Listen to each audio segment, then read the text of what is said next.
Y fíjense, así según vamos avanzando, encontramos preguntas de este tipo, por ejemplo, que dice cuál de los siguientes hallazgos clínicos no forma parte de la tetra de Sabin. Si vayamos en orden, podríamos ir en orden. Calcificaciones intracraneales sí, y esas calcificaciones iba a desencadenar ¿qué cosa? Hidrocefalia. La hidrocefalia iba a producir convulsiones y la corioretinitis, que es la manifestación más frecuente. Lo que no está descrito como la tetrada de Sabin es la hepatoesplenomegalia. Sin embargo, esta hepatoesplenomegalia sí se puede presentar en la toxoplasmosis congénita. Pero aquí les hablo bien claro, tetrada de Sabin. Todas son manifestaciones de toxoplasmosis congénita.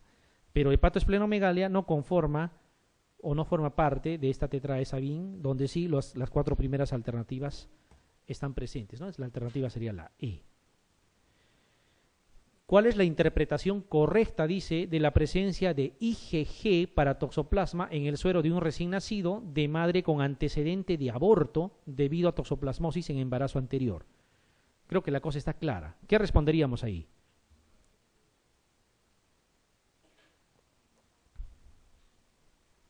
¿Todos estamos de acuerdo? Claro. Y esto es justamente lo que se presenta siempre. Como la mamá tuvo un aborto, ya, tienen el temor de que en este embarazo el toxoplasma les cause aborto. Ya no puede ser. Eso puede suceder una sola vez porque primoinfección es una sola vez en la vida. Tiene su IgG porque ya tuvo pues el toxoplasma anteriormente y que sí le trajo problemas porque terminó en aborto, pero estamos hablando de un nuevo embarazo con una infección pasada. Entonces, esto es simplemente paso transplacentario de anticuerpos maternos, nada más. No es una toxoplasmosis congénita. Para que sea congénita, ¿qué cosa deberíamos encontrar? IgM. ¿Ya? Si es IgM en el recién nacido, es toxoplasmosis congénita. Muy bien. ¿Cuál es la conducta más correcta? Dice, de entre las siguientes, ante un recién nacido con IgM para toxoplasma que se encuentra totalmente asintomático. Totalmente asintomático, ¿eh? No tiene absolutamente ningún síntoma, pero le hemos encontrado IgM. Aquí viene la parte dogmática de lo que les había comentado. ¿Qué se hace? Todo recién nacido infectado con toxoplasma debe de recibir tratamiento, tenga o no tenga síntomas.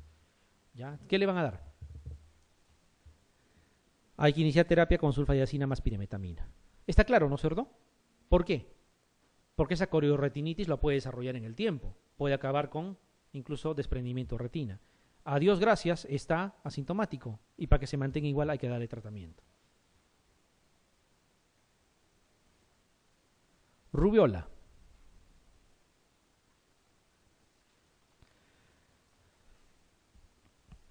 Igual, miren, la rubiola, y eso es incluso en nuestro medio, y ahora con la vacunación esto incluso disminuye más, dice que la madre la quiere, o sea, generalmente durante sus años de infancia.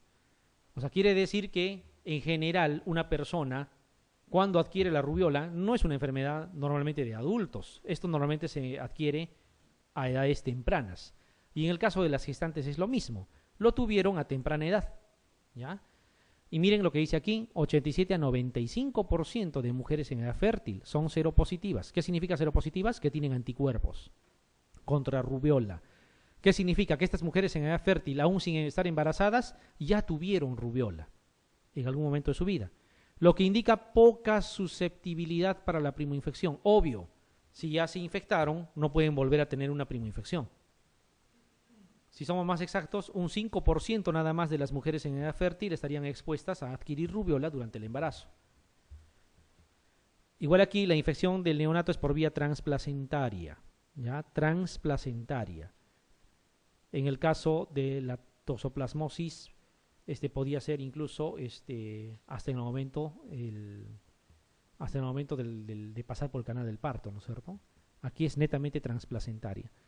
1 de cada 1000 mujeres hacen la infección durante el embarazo. O sea, no es común. Y el 50% de ellas, o sea, de esas pocas que hacen infección durante el embarazo, solo la mitad provoca alguna alteración en el feto. O sea, vuelvo a repetirles, recibir vacuna durante el embarazo no está bien, pero no significa que eso sea equivalente a decir aborto terapéutico. Porque las posibilidades de causar daño son mínimas, ¿ya? Son mínimas. Transplacentaria entonces, ¿ya? vía transplacentaria.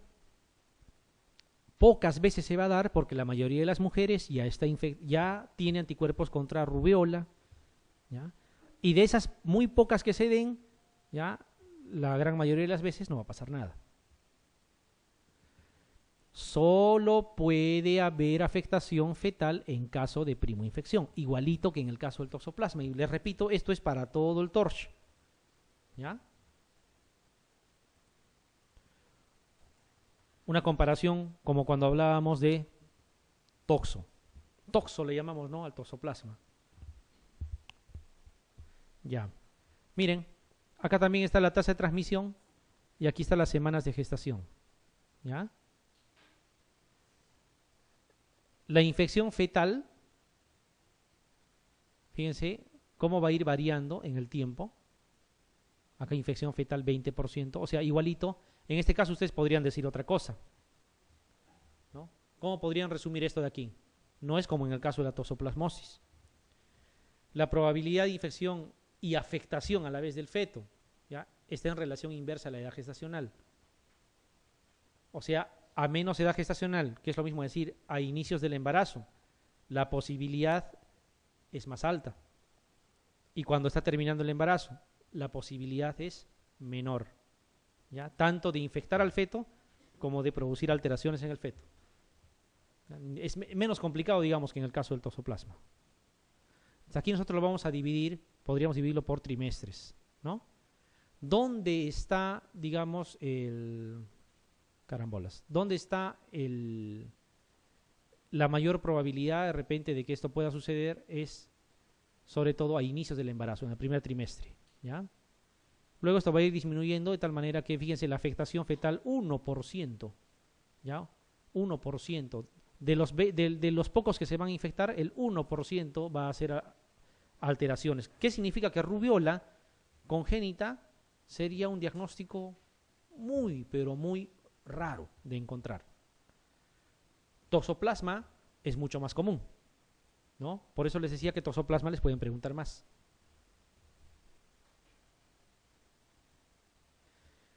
Y así como había una tetrada de Sabin, ¿ya?, aquí habrá un síndrome de Grech, así se llama, en el caso de la rubiola congénita.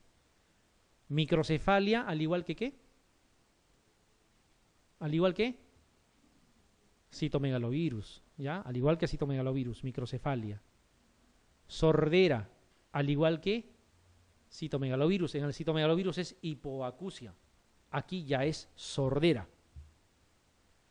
Catarata, o sea, afectación también, ¿ya? No será exactamente igual que en el caso de la toxoplasmosis y en el caso del citomegalovirus, pero también hay afectación ocular. Y esto les debe de importar, ductus persistente. ¿Y por qué les hago esa comparación y les digo igual que, igual que? Porque en el examen ustedes tienen que diferenciar uno de otro justamente por la parte donde se diferencian, ¿ya? ¿Y qué es lo que aquí les llama la atención como algo diferente? El ductus persistente. Cuidado, ductus persistente, sinónimo de rubiola congénita. ¿Cómo se diagnostica el ductus persistente? ¿Produce alguna alteración importante en el recién nacido? No, no es una enfermedad cianotizante siquiera, ¿no es cierto? Pero hay un soplo especial en el caso del ductus persistente, que se escucha en la sístole y en la diástole por igual. Por eso le llaman soplo en maquinaria, ¿no? Igualito es como una maquinaria del tren así, ¿no? Tanto en sístole como en diástole, igualito se escucha. Un soplo sistodiastólico. Persistencia del ductus arterioso. En sístole, en diástole, en inspiración, en expiración se escucha igualito, soplo en maquinaria. Prácticamente patognomónico de la persistencia del ductus arterioso, ¿no?, que debería cerrarse en el momento del nacimiento. Bueno, y hay otras cosas más, también muy florido, que en realidad no les va a indicar que se trata de rubiola congénita. Por ejemplo, una fontanela grande puede ser causada por cualquier otra cosa, ¿ya? O retinopatía, glaucoma, encefalitis, déficits neurológicos muy vago, ¿ya? Y etcétera, etcétera. Incluso aquí también hepatoesplenomegalia, como en el caso de toxoplasma. Pero ¿qué cosa les va a diferenciar, si se dan cuenta? Ductus persistente, ¿ya? Acuérdense de eso. ¿ya? Ductus persistente. Y parecido al citomegalovirus, microcefalia, había hipoacusia, acá hay sordera, ¿no? Aquí hay afectación también ocular, conforman el síndrome de Grech, acuérdense. Y aquí está esta preguntita, del síndrome de Grech, justamente. Clásicamente se describe en la rubiola congénita de lo siguiente, ¿qué característica clínica no es parte de este?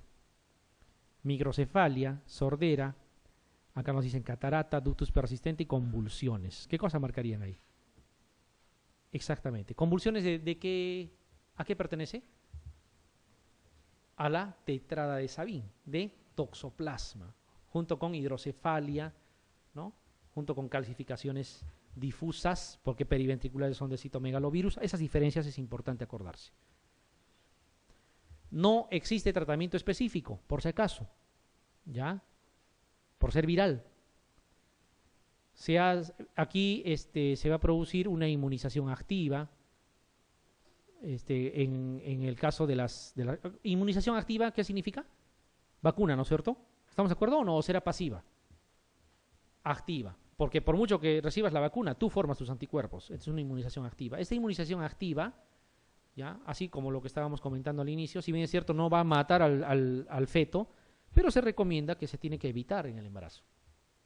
Y como los anticuerpos pueden, o son virus vivos atenuados, perdón, y puede haber, y definitivamente que existe replicación de virus en el interior del organismo, se recomienda que por un tiempo no haya gestación, o sea, más o menos el punto de corte es 3 meses. Teóricamente existe el riesgo de que esos virus que están replicándose podrían de forma transplacentaria afectar al feto, ¿ya? Y podría tener alteraciones. ¿Qué cosa será inmunidad pasiva? Cuando nosotros damos los propios anticuerpos, ¿no? No lo creamos, sino nos los otorgan. Gamma globulina, hay una gamma globulina que es específica, así como hay una gamma globulina contra la hepatitis, por ejemplo, ¿ya? Lo que va a hacer es disminuye la enfermedad exantemática, pero no disminuye la viremia, ¿ya? Por lo tanto, persiste el peligro de afectación viral. ¿A qué me refiero con todo esto? Que ustedes le den a la mamá gamma globulina, ¿ya? No les va a ayudar en mucho. Le ayudará a la mamá a que no tenga el exantema, pero la afectación fetal no va a variar. Eso es importante. No es que le voy a dar la inmunoglobulina y con eso le voy a solucionar el problema. No. A la mamá sí, el rash quizá no lo tenga, el exantema, pero lo demás no va a variar. 21 pregunta, si mal no recuerdo, respecto a este tema. Dice gestante de 7 semanas que hace 48 horas tuvo contacto con un enfermo de rubiola. ¿Ya? Es una gestante, fíjense, primer trimestre, alto riesgo de infectarse y de afectación también de recién nacido. Hace 48 horas tuvo contacto con un enfermo con rubiola. La mujer posee anticuerpos antirrubiola IgG. Bueno, acá les dan la titulación todavía. Con que sea positivo es suficiente para ustedes. ¿Qué actitud se debe tomar? ¿Qué creen? ¿Qué le dirían? ¿Qué significa que la mamá tenga anticuerpos IgG? Que ya tuvo, no sabemos cuándo, y ya tiene anticuerpos de tipo IgG. Está protegida. ¿Se va a infectar por primera vez? No. Para que pase algo con el feto tiene que haber primo infección. Infección por primera vez. A ver, con esa salvedad, ¿qué cosa van a elegir? La primera dice tranquilizar a la madre, la afectación embrionaria es prácticamente nula. Repetir la determinación de anticuerpos a los 15-20 días y obrar en consecuencia. Vacunar inmediatamente a la mujer. Esto sería lo más descabellado de todo.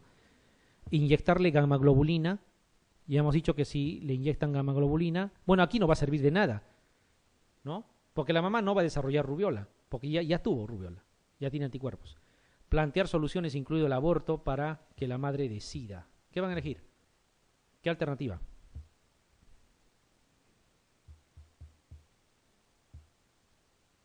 ¿Alguien lo dijo por ahí? ¿La alternativa? ¿Sin miedo? A. Lógico. ¿Por qué? Porque la señora ya tuvo la rubiola en algún momento, ya tiene anticuerpos. Y como ya tuvo, no va a existir una primoinfección en alguien que ya tuvo.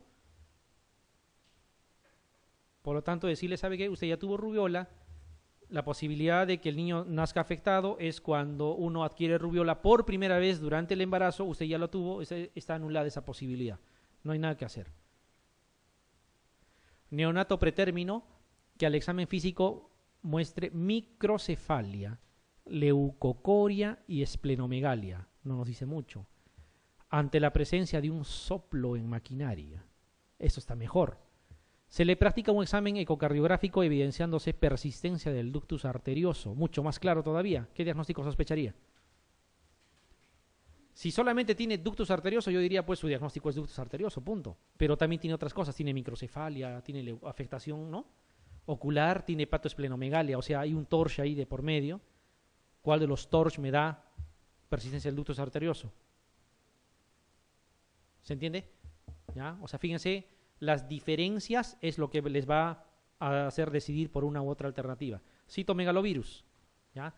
¿El citomegalovirus es un tipo de herpes o no? Claro que sí, herpes tipo 5, ¿no? Herpes tipo 5. El 1 es el herpes labial, el 2 el herpes genital, el 3 es la varicela, el 4 es el virus de Epstein-Barr, el 5 es citomegalovirus, el sexto es el que produce el exantema súbito, el séptimo también produce, pero en menos cuantía, el exantema súbito, y el 8, el sarcoma de Kaposi. Por lo tanto, citomegalovirus es un tipo de herpes, ¿ya? Y los herpes son virus ¿de qué tipo? ¿RNA o DNA? ¿Qué dicen? DNA. Todos los herpes son DNA, por si acaso, ¿ya? Por si acaso. Cuando ustedes ven o sospechan de diagnóstico de citomegalovirus, hay una norma. El diagnóstico, ¿ya? El diagnóstico debe de ser de tipo anatomopatológico, evidenciando las lesiones.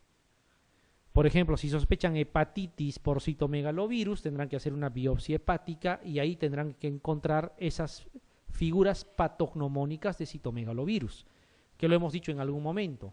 ¿Cuáles eran? Esos famosos, ¿cómo se llamaban? Alias ojos de búho, ¿no? Ojos de lechuza. Son inclusiones citoplasmáticas gigantes que le dan ese nombre.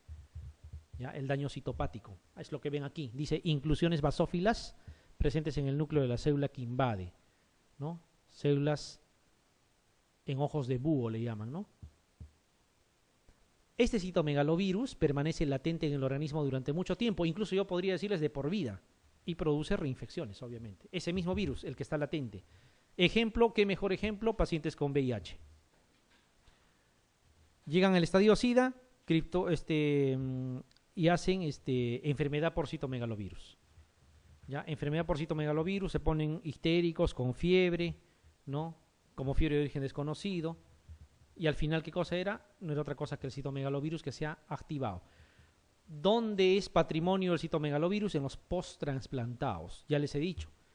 Paciente post-trasplantado que les digan que se ha puesto con fiebre, histérico o está mal simplemente, primera sospecha, citomegalovirus, ¿ya? Citomegalovirus. En los pacientes con VIH también, ¿no?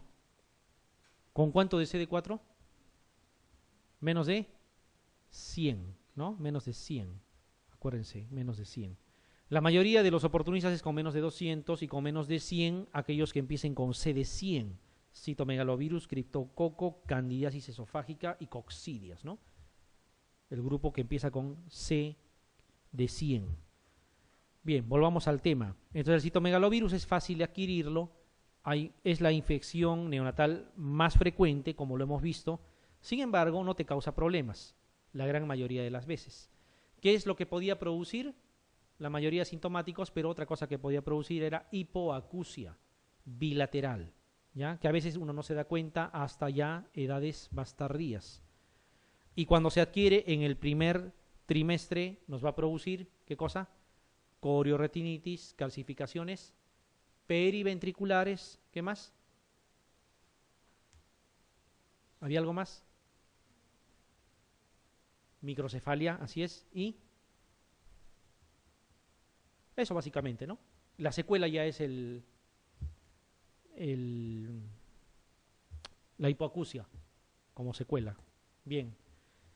Miren, la afectación fetal es independiente de la edad gestacional. Cuidado con esto, no es como en el caso del toxoplasma, no es como en el caso de la rubiola.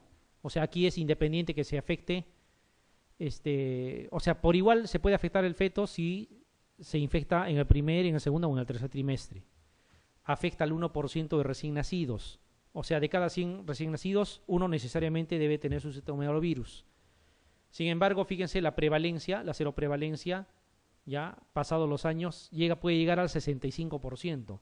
Hay estudios que dicen más, 80 a 95%, porque la transmisión es fácil. ¿Y por qué le digo que es fácil? Porque miren cómo se transmite, sexual, por saliva, por transfusiones. Bueno, olvídense de las transfusiones, pero si les digo sexual y saliva, ustedes ya se darán cuenta que es muy fácil de transmitir, ¿ya? La primoinfección es peligrosa y también la reactivación, cuidado. Acá me voy a detener un poquito, 30 segundos. Cuando hablábamos de toxoplasma, decíamos que la primoinfección era importante. Significaba que si la persona ya había tenido el toxoplasma antes, ya no había problemas. Acá no, como es un virus que se reactiva, si la mujer lo adquirió a los 4 años, se hizo niña, luego adolescente, adulta, se embarazó, ¿ya? Sigue teniendo el citomegalovirus ahí. Pero pónganse que de repente por las situaciones del mismo embarazo sea inmunosuprimido. Reactiva el citomegalovirus. Si lo reactiva, puede traer problemas. Por eso dice por reactivación y por primoinfección. Por eso es que es más fácil transmitir citomegalovirus. ¿Cómo nos damos cuenta que el niño tiene citomegalovirus? Cuando tenga IgM en el recién nacido, en la sangre de recién nacido. Decimos que ese citomegalovirus, o sea, se ha infectado con citomegalovirus. Lastimosamente aquí no hay tratamiento. Igualito es todo un abanico de posibilidades, ¿ya? Todo un abanico de posibilidades. Fíjense, a nivel gastrointestinal puede producir varias cosas, ¿ya? Desde afectación de las vías biliares, atresia de esófago, son varias cosas. Cardiopulmonar es lo mismo, incluso cardiopatías congénitas como la comunicación interventricular o interauricular, estenosis mitral congénita, ¿ya? Varias otras cosas más. Tetralogía de Fallot se ha relacionado a citomegalovirus, ténganlo presente, ¿ya? Luxación congénita de caderas. En realidad, su abanico de presentaciones es importante. Pero ¿qué es lo que se tienen que acordar ustedes? ¿Ya? Lo que está mencionado en el cuadro inicial. Microcefalia y sobre todo hipoacusia. Porque una pregunta fácil puede ser, ¿cuál es la principal causa de hipoacusia bilateral neurosensorial en los recién nacidos? Y la respuesta es citomegalovirus. ¿Por qué? Porque citomegalovirus es una infección altamente prevalente, ¿ya? A ver, vamos a ver. Las calcificaciones intracraneales que produce el citomegalovirus en los fetos de madres infectadas con enfermedad activa se caracterizan por, o sea, ¿por qué se caracterizan esas calcificaciones propiamente del citomegalovirus?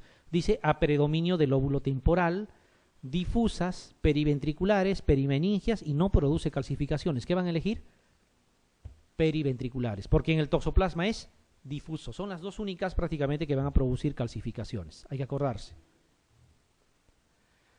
¿Cómo se diagnostica en el caso de la mamá? Tendríamos que aislar el virus en la orina, es una de las formas, ¿ya? Hay varias otras posibilidades. Hay un estudio serológico, o sea, de IgM, IgG, pero mediante técnica de ELISA. Eso solamente nos indica que la mamá está infectada, pero no nos dice si está activo o no, ¿ya? Hay un examen importante que cada vez felizmente está más al alcance y está en nuestro medio. Se llama PP65, así como suena, PP65, ¿ya? De lo que antes costaba casi 1.000 soles, ahora está más o menos en 80 soles, es mucho más accesible. Cuando ustedes sospechan de enfermedad activa por citomegalovirus, pueden pedir un PP65 en cualquier persona. Si sale positivo, tiene enfermedad activa por citomegalovirus, ¿ya? Pero si le piden IgG, IgM van a tener problemas. El IgG, IgM, sobre todo el IgM, solo sirve en el recién nacido, vuelvo a repetirles. Diagnóstico fetal, si es que lo aíslan al virus a nivel del líquido amniótico. Ustedes saben que aislamiento viral casi no practicamos en nuestro medio. Cultivo de sangre fetal, igualito, bastante difícil, bastante complicado. No cultivamos virus con mucha facilidad en nuestro medio, no es algo que se pueda usar de forma rutinaria. Esto sí, IgM específica, ¿ya? IgM específica. Cuando es negativo, ya pues descartamos la posibilidad, ¿no? Pero si es positivo, nosotros debemos de pensar que ese IgM es de recién nacido porque el IgM no pasa la barrera placentaria. ¿Ya? Hay que tener en cuenta que cuando se toma sangre de cordón umbilical podríamos encontrar falsos positivos. Hay que tener en cuenta. ¿Por qué creen? A ver. Porque la mamá puede reactivar su propia infección. Y cuando reactiva, ¿qué tipo de anticuerpos va a ser cuando se reactiva? No van a ser IgG, son IgM. ¿Ya? Entonces, cuidado en el momento de coger sangre de cordón umbilical. Tiene que ser sangre del mismo recién nacido. A ver, vayamos a la parte práctica. Dice un feto, afecto de microcefalia, corioretinitis, calcificaciones cerebrales periventriculares, ya les dijo todo, ¿no? Y hepatomegalia, le dice, probablemente tiene un antecedente materno de ¿qué? Citomegalovirus. De todo lo que está ahí, sean honestos, ¿qué cosa les ha soplado que es citomegalovirus? Las calcificaciones periventriculares. Porque si dijera calcificaciones nada más, no estaríamos tan seguros, ¿no? No estaríamos tan seguros. Aún así, bueno, quizá nos inclinaríamos por citomegalovirus, ¿no es cierto? Porque calcificaciones solamente tiene toxoplasma y citomegalovirus, ¿ya? Y microcefalia está en citomegalovirus, no está en toxoplasma. En toxoplasma más bien es hidrocefalia, ¿no? Muy bien. Miren esa seroprevalencia, 70 al 90%. Significa que si hacemos serología todos nosotros, la gran mayoría, casi todos, tiene anticuerpos para citomegalovirus. Dice, la infección es 3 veces más frecuente en la embarazada que en la no gestante. ¿Por qué creen? Porque la gestante, de alguna manera, es inmunosuprimida y toda inmunosupresión activa la infección. ¿Ya? Hay que tener presente eso. Se considera la infección congénita por virus más frecuente. Toxoplasma, que para empezar no es virus, queda de lado. Nos queda herpes, varicela, sífilis, que es bacteria. Nos queda solamente herpes, varicela y citomegalovirus. Y si la seroprevalencia están viendo tan alta, que quede claro de una vez por todas, es citomegalovirus, ¿ya? Que infección no es lo mismo enfermedad, eso siempre les he dicho, ¿ya? Ejemplo, tuberculosis. Acá, como todos somos colegas, toditos están infectados con tuberculosis, incluso quien habla. Quizá incluso hasta cepas multiresistente, pero nadie está desarrollando la enfermedad. Porque una cosa es estar infectado y otra cosa es tener la enfermedad. Y ese mismo parámetro se aplica en VIH, por ejemplo. Muchos tienen la infección por el VIH, pueden transmitir el VIH, pero no están desarrollando la enfermedad, ¿no? Igualito es en el caso del citomegalovirus. Infectados la mayoría, en este caso aquí nadie está desarrollando tampoco enfermedad por citomegalovirus. Muy bien. En relación al momento de la infección fetal por el citomegalovirus, indique la alternativa correcta. Es independiente de la edad gestacional, mayor afectación fetal durante las primeras 13 semanas, menor afectación fetal en el tercer trimestre, es mayor en el momento del parto, mayor durante el puerperio. ¿Qué van a poner? Así es, que es independiente de la edad gestacional, a diferencia del caso, por ejemplo, del toxoplasma, ¿no?